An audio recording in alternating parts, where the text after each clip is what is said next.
Γεια σας παιδιά, σήμερα θα δοκιμάσουμε ένα παράξενο σνακ.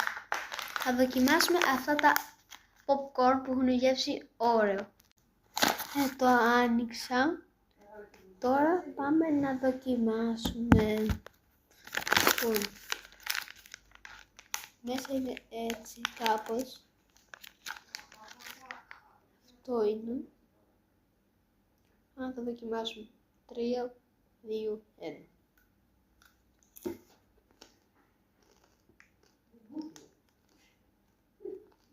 Για περιμένω.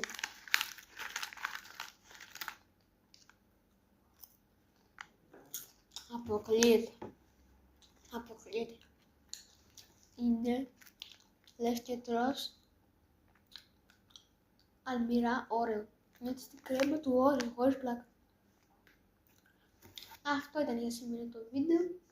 Κάντε like, subscribe, αφήστε ένα comment, θα ανέβω στο επόμενο. Γεια σας!